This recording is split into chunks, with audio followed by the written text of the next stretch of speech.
যদি কোনোদিন দেখো আমি রাস্তার পাগল হয়ে ঘুরছি, তাহলে তুমি আমার সামনে এসে একটু হেসো। তবেই আমি আমার সুস্থ জীবন ফিরে পাবো।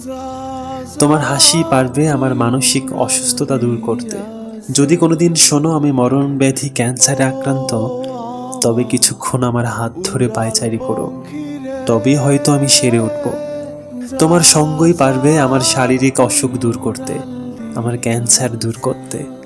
যদি কোনোদিন দেখো আমার ভীষণ জ্বর, জ্বরে গা পুড়ে যাচ্ছে, তাহলে আমার মাথায় তোমার হাত রেখো, মোলায়েম আদরে স্পর্শ দিও। তবেই আমার সমস্ত জ্বর ছেড়ে যাবে। তোমার আহ্লাদী স্পর্শই আমার সমস্ত জ্বর শেষ করে দিতে পারবে। যদি কোনোদিন কোনো কারণে আমার ঘ্রাণ শক্তি লোপ পেয়ে যায়, তাহলে তোমার কেশ রাশি আমার নাকের সামনে ধরো। তবেই হয়তো আমার ঘ্রাণ শক্তি ফিরে আসবে। তোমার কেশ গন্ধই পারবে আমার মৃতপ্রায় ঘ্রাণ শক্তি ফিরিয়ে আনতে। যদি কোনোদিন শোনো আমার পৃথিবীর কোনো কিছু ভালো লাগে না, মরে যেতে ইচ্ছে করে, তবে তুমি আমাকে একটু সঙ্গ দিও। তবেই হয়তো আমার সমস্ত দুঃখ কষ্ট দূরীভূত হয়ে যাবে। তোমার সঙ্গই পারবে আমাকে আত্মহনন থেকে বাঁচাতে। তোমার সঙ্গই পারবে, কেবল তোমার সঙ্গ।